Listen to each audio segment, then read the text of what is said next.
Hello everyone. So today we are going to do simple microscope, one very important topic of class 12.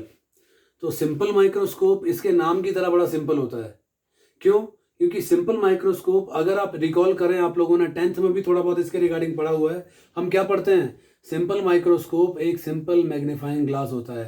अब वो जो magnifying glass आपका रहता है, उस एक मैग्नीफाइंग ग्लास के थ्रू किसी भी छोटे ऑब्जेक्ट को बड़ा करके देखा जा सकता है. तो वही आपका सिंपल माइक्रोस्कोप होता है. लेकिन ये सिंपल माइक्रोस्कोप सिंपल क्यों होता है, इसकी वजह मैं आपको बता देता हूँ. क्योंकि ये सिंपल माइक्रोस्कोप एक सिंगल लेंस होता है, कन्वर्जिंग लेंस. कौन सा? कॉन्वेक्स लेंस या फिर कन्वर्जिंग लेंस, जिसका शॉर्ट फोकल लेंथ होगा, उसको आप किसी भी ऑब्जेक्ट की मैग्नीफाइड इमेज देखने के लिए यूज कर सकते हैं, which is taken as your simple microscope.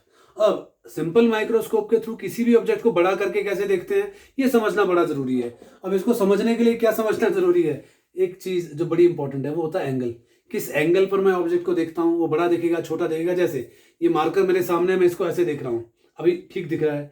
दूर ले जाऊंगा साइज छोटा हो जाएगा, और दूर ले जाऊंगा साइज छोटा होता जाएगा. ऐसा क्यों? क्योंकि जैसे जैसे आप कंपेयर करोगे इन सभी चीजों को, इन सब चीजों के कंपैरिजन में आपको एक चीज समझ आना बहुत जरूरी हो जाएगा, शुरू हो जाएगा.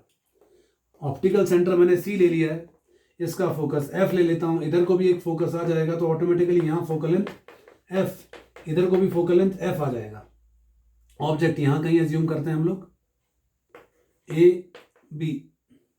अब एक ray of light parallel to principal axis जाता है, it goes like this, it passes through focus. पता है ना आप लोगों को किसके थ्रू जाता है? फोकस के थ्रू जाता है. जो रे डायग्राम्स आप पढ़ते हैं, उन रे डायग्राम्स में हम ये चीज बड़ी फ्रीक्वेंटली पढ़ते हैं. जब भी आपके पास एक ray of light parallel to principal axis जाता है, it always passes through focus. अब इसी तरह से आपका जो दूसरा रे ऑफ लाइट जाता है बेटा, which is to go through optical centre, optical centre के थ्रू जाएगा, it will be going in different direction, this will be going in different direction. अब दो अलग अलग डायरेक्शन में जा रहे हैं, ऑल्दो ये थोड़ा पैरेलल सा दिख रहा है, बट ये पैरेलल नहीं जा रहा है, ये अलग अलग डायरेक्शन में जा रहे हैं. अब क्योंकि ये अलग अलग डायरेक्शन में जा रहे हैं, तो ये दो रिफ्रैक्टेड रे ऑफ लाइट कहीं मिलने वाली नहीं है. अगर ये कहीं मिलने वाली नहीं है तो क्या होगा? आपके पास इसका इमेज इधर को दोनों ही बनेगा, तो मतलब रियल इमेज नहीं बनने वाला है. अगर इमेज आपका बेटा इसका रियल नहीं बनने वाला, तो किस तरह का इमेज बनने वाला है? वर्चुअल इमेज बनेगा. और वर्चुअल इमेज कहां बनेगा? इधर को बनेगा.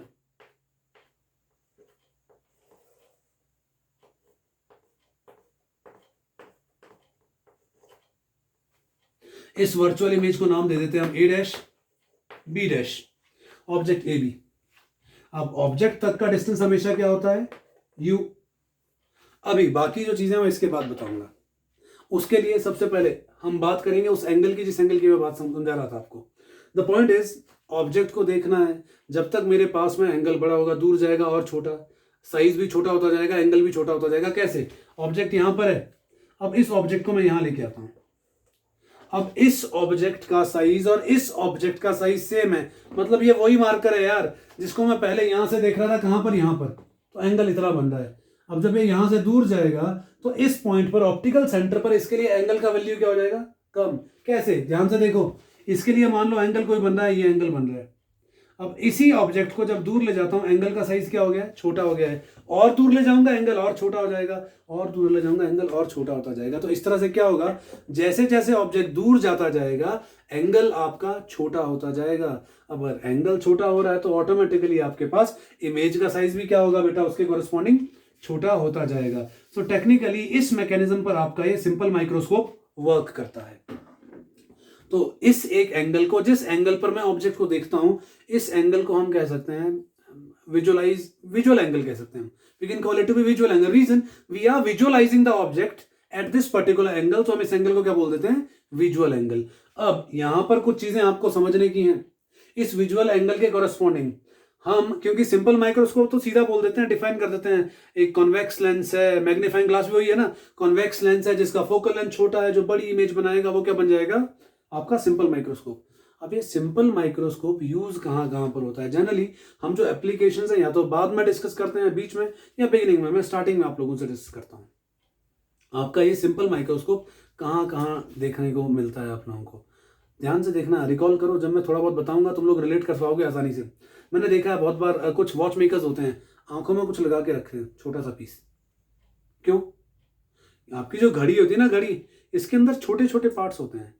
उन छोटे पार्ट्स को मैक्सिमाइज करके देखने के लिए वो यहाँ आई पे लगा के रखते हैं, एक छोटा सा पीस होता है। I've seen that for many jewellers also. काफ़ी सारे जो आपके ये गोल्ड स्मिथ वगैरह होते हैं, ज्वेलर्स जो होते हैं, ये लगाते हैं इसको अपनी आंखों पर, मैग्नीफाइंग ऑब्जेक्ट देखने के लिए हम बहुत बारी चीज़ें करते हैं। सो ये कुछ एप्लीकेशन हो सकती है किसकी, सिंपल माइक्रोस्कोप की। अब इसके कॉरस्पॉन्डिंग आपने क्या याद रखना है, जो बहुत ही ज़रूरी चीज़ है कि आपके पास सिंपल माइक्रोस्कोप के कॉरस्पॉन्डिंग दो पॉसिबिलिटी है। एक तो ऑब्जेक्ट आपके पास या तो नियर पॉइंट पर बनेगा या कहाँ बनेगा, फार पॉइंट पर। नियर पॉइंट आपके पास क्या होता है, 25 सेंटीमीटर, और इस नियर पॉइंट को हम बोलते हैं least distance of distinct vision.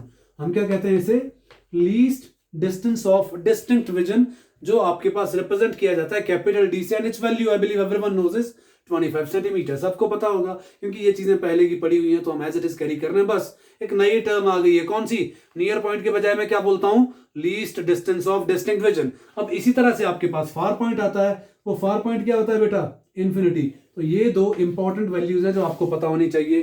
Capital D least distance of distinct vision, जहां पर आपके पास इमेज बन सकती है और कहां तक बन सकती है, दैट इज इन्फिनिटी। तो आपके पास किसी भी इमेज को बनने के लिए दो रेंज क्या बन गया है, 25 सेंटीमीटर टू इन्फिनिटी। तो तुम्हारे पास जो सिंपल माइक्रोस्कोप बनेगा उसके लिए भी दो केसेस रहेंगे। कौन सा, पहला when the image is formed eight D, capital D, that is least distance of distinct vision. दूसरा when the final image is formed at infinity। तो ये दो पॉसिबिलिटीज रहेंगी जिसके कॉरेस्पॉन्डिंग आप क्या करोगे, सिंपल माइक्रोस्कोप को डिस्कस करोगे। अब आते हैं उन्हीं विजुअल एंगल्स पर जिन एंगल्स की हम बात कर रहे थे। अब प्रॉब्लम क्या है ना, जो विजुअल एंगल्स हैं वो एंगल इस बार मैग्निफिकेशन डेवलप करते हैं। आपको अभी बोला था मैंने, मार्कर मेरे सामने है तो साइज छोटा है, दूर गया है और छोटा हो गया, और दूर गया और छोटा हो गया, क्या हुआ, मैग्नीफाई होगा कब, जब वो पास आएगा। दूर जाएगा तो मैग्निफिकेशन कम होती रहेगी। तो आपके पास मैक्सिमम मैग्निफिकेशन कब आएगी, जब ऑब्जेक्ट कहां रहेगा, आपके नियर पॉइंट पर। तो ये वो पॉइंट रहेगा when we will be observing maximum magnification. और जब ये आपका ऑब्जेक्ट इन्फिनिटी पर चला जाएगा तो आपके पास क्या रहेगा, मिनिमम मैग्निफिकेशन, जो आपको याद रखना है किसके कॉरेस्पॉन्डिंग, सिंपल माइक्रोस्कोप के कॉरेस्पॉन्डिंग। अब हम क्या करते हैं, पहला पार्ट करते हैं डिस्कस इसके corresponding. When the image is formed eight D, when the image is formed at least distance of distinct vision। अब distinct vision पर इमेज बनाने के लिए क्या करना पड़ेगा, सबसे पहली चीज आपको इस ऑब्जेक्ट के डिस्टेंस को एडजस्ट करना पड़ेगा। ये तो सबको पता है, कॉन्वेक्स लेंस में वर्चुअल इमेज कब बनेगा, जब ऑब्जेक्ट फोकस और सेंटर के ऑप्टिकल सेंटर के बीच में रहेगा। तो क्या करना पड़ेगा, आपके इस ऑब्जेक्ट की पोजीशन को एडजस्ट करना पड़ेगा, आगे पीछे एडजस्ट करते हैं, क्यों, ताकि आपका फाइनल इमेज कहां बन जाए, least distance of distinct vision पर।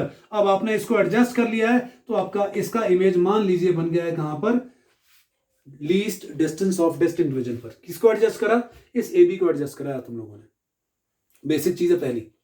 अब आते हैं दूसरे पार्ट पर, क्यों, आपके पास मैग्निफिकेशन की बात करने वाला हूं मैं, क्योंकि सिंपल माइक्रोस्कोप में magnification will be playing a very important role. और जो मैग्निफिकेशन आपके पास यहां पर आएगी, that will not be linear magnification. Linear magnification तो साइज के कंपैरिजन में हम कर रहे हैं, यहां पर हम बात करेंगे एंगुलर साइज की। क्यों, ध्यान से देखना है इस एक चीज को, इसको यहां देखा है, मेरी आई से एक एंगल ऐसे बन रहा है, दूर गया अब एंगल छोटा हो गया, और दूर गया एंगल छोटा हो गया। तो इस बार जो मैग्निफिकेशन आपके पास आएगी, that will be angular magnification. Am I clear, that will become angular magnification, linear magnification नहीं रहेगा। अब उस एंगुलर मैग्निफिकेशन को समझने के लिए आपको समझना पड़ेगा एंगल कौन कौन से बन रहे हैं, समझ आ रहा है। अब ऑब्जेक्ट आपका ए बी है, इमेज आपका बन रहा है ए डैश बी डैश। अगर ध्यान से देखो, यहां मैं खड़ा हूं, यहां से मैं दोनों को देख रहा हूं। अगर मैं देखता हूं ऑब्जेक्ट को, यहां देखता हूं इमेज को, तो दोनों के ऊपर एंगल तो एक ही बन रहा है। वो एंगल क्या है, मान लो वो एंगल है बीटा। ये एंगल मैंने क्या मान लिया, एंगल इज बीटा। वो जो एंगल आपके पास ऑब्जेक्ट पे भी बन रहा है, इमेज पे भी बन रहा है। तो कंपैरिजन कैसे होगा यार, कि इनमें से बड़ा कौन सा है, छोटा कौन सा है, कितना एंगुलर के हिसाब से मैग्नीफाई हुआ है, कितना छोटा हुआ है, हमें पता कैसे लगेगा। तो हम क्या करते हैं, जो साइज आपके इस ऑब्जेक्ट का है उतने ही साइज का एक ऑब्जेक्ट यहां डाल देते हैं। कहां पर, उसी पॉइंट पर जिस पॉइंट पर आपके पास ऑब्जेक्ट इमेज बन रहा है। अब ए बी और ए डैश, इसको मान लेता हूं कोई पॉइंट पी, यह ए डैश, ये आ गया कोई पॉइंट पी। अब A dash P is equal to A B, दोनों का साइज बराबर है। तो अब जब आपका ऑब्जेक्ट और इमेज एक ही जगह पर बनेगा, तो मैं इसके कॉरेस्पॉन्डिंग एक एंगल यहां पर सबटेंड कर सकता हूं आई के ऊपर। अब ये जो एंगल बनता है, मान लो ये एंगल बन गया अल्फा। अब मैं क्या करूंगा, यहां से देखूंगा आई तो मेरी है, यहां से देख रहा हूं इमेज भी यहां बन रही है, ऑब्जेक्ट भी यहां बन रहा है, ऑब्जेक्ट के लिए एंगल अल्फा बन रहा है, इमेज के लिए एंगल बीटा बन रहा है, तो क्या हुआ मैं असेस कर सकता हूं एंगल के हिसाब से ऑब्जेक्ट और इमेज में कितना डिफरेंस आ रहा है। That magnification will be taken as your angular magnification. Magnification वैसे 3 तरह की होती है, लीनियर, एंगुलर, एरियल। जब तुम बड़ी क्लासेस में जाओगे then you'll understand the concept of aerial magnification as well, but now only what are we discussing, we are discussing about your angular magnification. So anyway, the first possibility is यहां जो हम discuss करने वाले हैं when image is formed at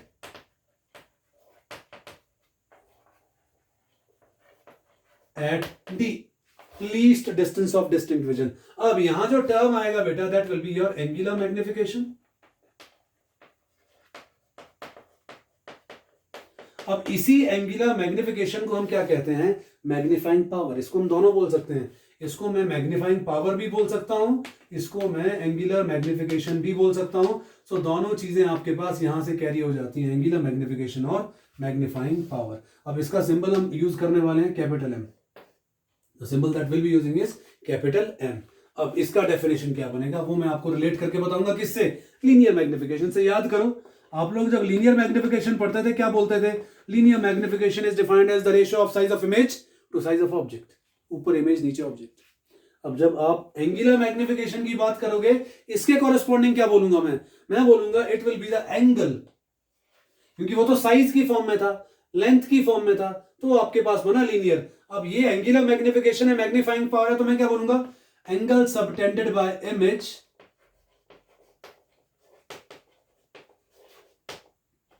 to angle subtended by object.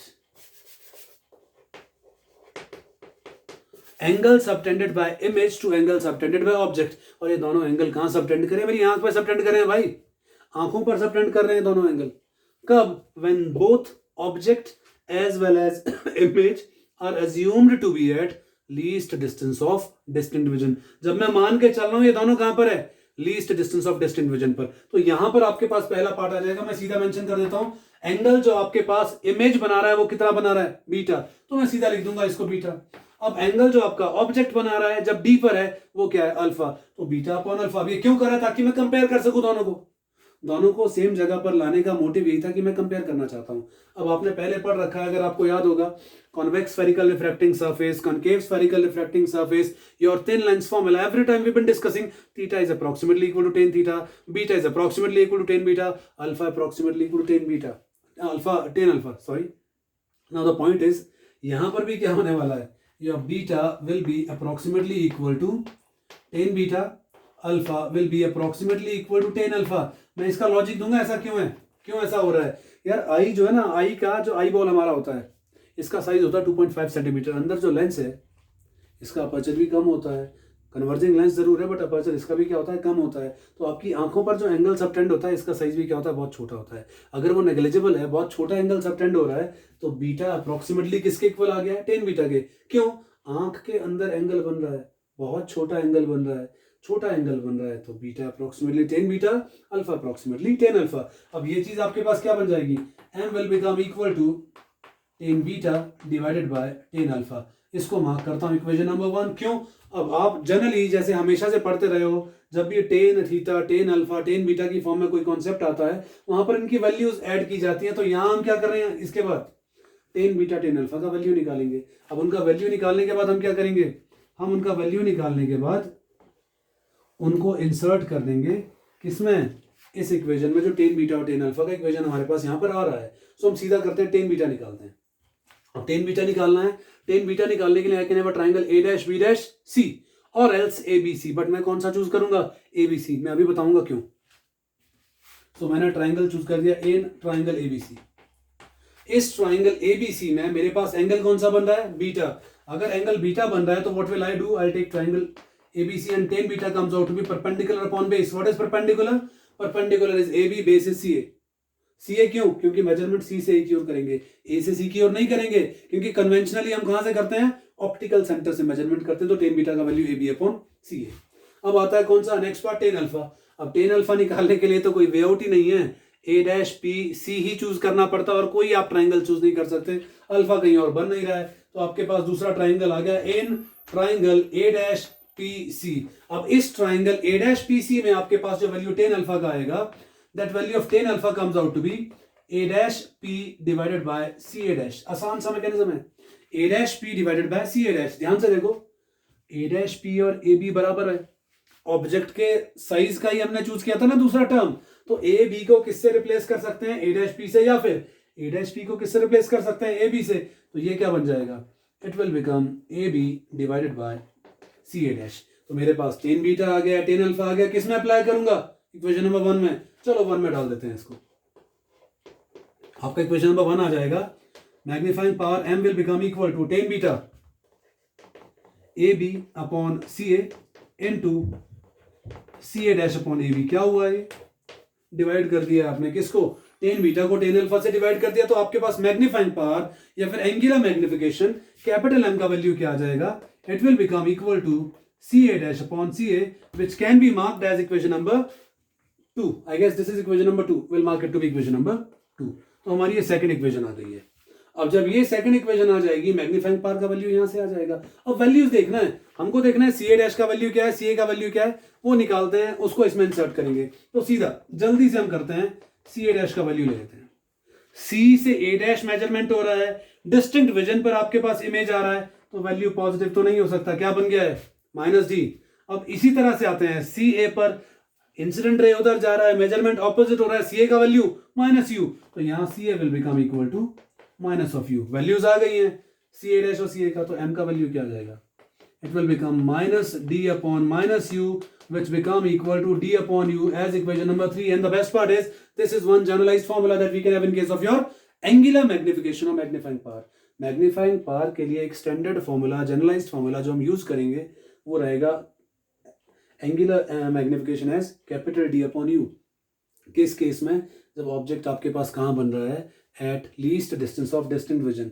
अब इसको थोड़ा modify करेंगे क्योंकि हम इसको थोड़ा दूसरे तरीके से फॉर्मुलेट कर सकते हैं। कैसे करेंगे वो देख लो आप यहाँ पर, -1 upon U plus 1 upon V equal to 1 upon F. सबको पता है लेंस फॉर्मूला है, ये कौन सा लेंस है, कॉन्वेक्स लेंस है। कॉन्वेक्स लेंस है तो आप क्या करोगे, इस पूरे फॉर्मूला को इसमें यू वी और एफ का वैल्यू डाल दोगे। किस केस में, पहले केस में जब इमेज कहां बन रहा है, डी पर। अब u आपके पास क्या है, u, तो u का वैल्यू क्या बनता है, माइनस यू, ऑब्जेक्ट का डिस्टेंस तो पॉजिटिव होता ही नहीं है ना। फिर आपके पास आता है v। अब इमेज कहां बन रहा है, कैपिटल डी पर। अब ये भी अगेंस्ट द इंसिडेंट रे है, तो v का वैल्यू माइनस डी। अब ये तो फोकल लेंथ है, कॉन्वेक्स का फोकल लेंथ पॉजिटिव, तो वो सोचने की जरूरत नहीं है। ये क्या बन गया, -1 upon minus U plus 1 upon minus D is equal to 1 upon F. Minus से माइनस कैंसिल। अब इसको ले जाऊंगा यहां पे मैं, ताकि यहां से हम इसको दोबारा शुरू कर सकें। जब इसे यहां लाते हैं तो आप उस फॉर्मूला को ध्यान से देखो। ये फॉर्मूला क्या बन गया है, 1 upon U minus 1 upon D is equal to 1 upon F. अगर मैं इस पूरी इक्वेशन को डी से मल्टीप्लाई कर दूं तो ये क्या बन जाएगा, ये बन जाएगा बेटा D upon U minus D upon D is equal to D upon F. D से डी कैंसिल। अब इसको आगे लेके चलें तो यहां से डी अपॉन यू का वैल्यू क्या बन जाएगा, 1 प्लस डी अपॉन एफ। तो अब मैं इसको नेक्स्ट लाइन में लिखूंगा, magnifying power was equal to D upon U, ये भी क्या है डी अपॉन यू। अब ये डी अपॉन यू किसके इक्वल आ गया है, 1 प्लस डी अपॉन एफ के। इसको हम क्या मार्क कर लेंगे, equation number 4। And the best part about this equation is, यहां पर आपके पास एक्सप्लेनेशन आएगा किस चीज का, कि आपके पास फोकल लेंथ कॉन्वेक्स लेंस का मैग्नीफाइंग ग्लास में या सिंपल माइक्रोस्कोप में कम क्यों होना चाहिए। ध्यान से देखो, 1 plus D upon F, D तो स्टैंडर्ड है, कुछ नहीं हो सकता। 1 न्यूमेरिकल वैल्यू है, कुछ नहीं हो सकता। अगर आप चाहते हैं आपका एंगुलर मैग्निफिकेशन ज्यादा हो तो कम क्या होना चाहिए, फोकल लेंथ। तो आपके पास जितना कम फोकल लेंथ होगा उतना अच्छा मैग्नीफाइंग पावर आएगा, एंगुलर मैग्निफिकेशन आएगा। So that is as simple as that. तो ये आपके पास पहला केस है जिसमें क्या पता लगता है कि आपकी मैग्नीफाइंग पावर को आप कैसे इंक्रीज कर सकते हो to have your focal length to be less. So ये पहली पॉसिबिलिटी थी किस केस के लिए, व्हेन द ऑब्जेक्ट वाज, जहां भी था आपके पास between F and C and image was formed at least distance of distinct vision. ये पहला पॉसिबिलिटी हमारे पास आया था। अब ये केस किसका था? मैक्सिमम मैग्निफिकेशन का था। क्यों? क्योंकि मैक्सिमम मैग्निफिकेशन कब होगी? जब इमेज कहां बनेगा? डी पर। अब आता है इसका दूसरा पॉसिबिलिटी और लास्ट पॉसिबिलिटी इसकी कॉरेस्पॉन्डिंग।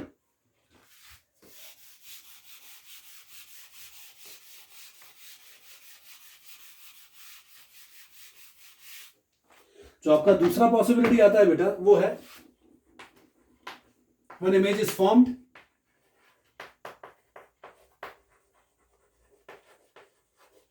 at infinity। इमेज कहां बनेगा? इन्फिनिटी में बनेगा। दो ही पॉसिबिलिटी थी, या तो आपके पास बनेगा डी पर या बनेगा इन्फिनिटी पर, क्योंकि रेंज यही है 25 सेंटीमीटर टू इन्फिनिटी। आपके पास एक नॉर्मल आई के लिए रेंज रहता है। अब इन्फिनिटी का मैकेनिज्म क्या है? अगर मैं इस ऑब्जेक्ट को उठाकर एफ पर ले आता हूं, ऑब्जेक्ट आ गया फोकस पर, कॉन्वेक्स लेंस है, कॉन्वेक्स लेंस के लिए ऑब्जेक्ट अगर एफ और सी के बीच से उठ के फोकस पर आ जाएगा, इमेज का बनता है इन्फिनिटी पर। तो हम सीधा यूज करेंगे इस मैकेनिज्म को, अप्लाई करते हैं lens formula -1/u + 1/v = 1/f। Convex lens है, फोकल लेंस तो हमेशा पॉजिटिव। अब देख लो, जब ऑब्जेक्ट आपका एफ पर आएगा तो u का वैल्यू क्या बन जाएगा? -u। मैं इसका न्यूमेरिकल वैल्यू f नहीं डाल रहा हूं, मैं बताऊंगा क्यों। u का वैल्यू क्या बन जाएगा? -u। तो मैं सीधा लिख देता हूं यहां पर u = -u। जो आपके पास फाइनल इमेज बनेगा वो कहां बनेगा? इन्फिनिटी पर। क्यों? जब ऑब्जेक्ट फोकस पर है, इमेज कहां बनता है? इन्फिनिटी पर। तो आपके पास v का वैल्यू क्या आ गया है? इन्फिनिटी। अप्लाई करते हैं, ये बन जाएगा -1/-u + 1/∞। अब इन्फिनिटी प्लस में है माइनस में है कोई फर्क नहीं पड़ता, बिकॉज इन्फिनिटी इन्फिनिटी है। It will be equal to 1/f। अब माइनस से माइनस कैंसिल, तो आपके पास बच गया है 1/u = 1/f। अब इसको थोड़ा मॉडिफाई करते हैं हम। मॉडिफाई कैसे करेंगे?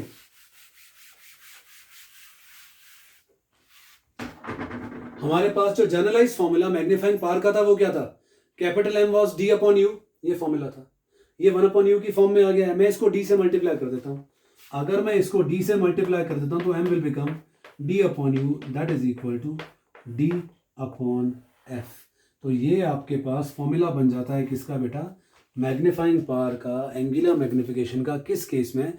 When the final image is formed at infinity. So ये जो रेंज हम डिजायर्ड रेंज डिस्कस करते हैं, इसकी वजह क्या है कि नॉर्मल आई के लिए जो रेंज रहता है वो रहता है नियर बाय पॉइंट। जो आपका नियर पॉइंट होता है 25 centimetre, 25 centimetre, far point infinity. जो आप अब क्या पढ़ते हो as least distance of distinct vision to be 25 centimetre and your far point for a normal eye to be infinity।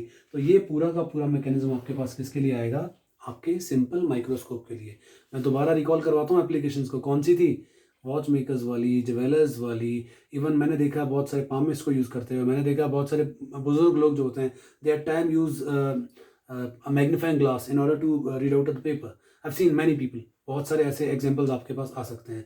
सो ये एक बेसिक एक्सप्लेनेशन आपके पास आपके सिंपल माइक्रोस्कोप को लेकर की थी, जो इसके with both the cases for object to be at D, for the object to be at infinity दी गई है। That's all from my side. ज़्यादा कुछ नहीं करना है, लाइक करो, शेयर करो और सब्सक्राइब करो। थैंक यू बेटा, थैंक यू एवरीवन।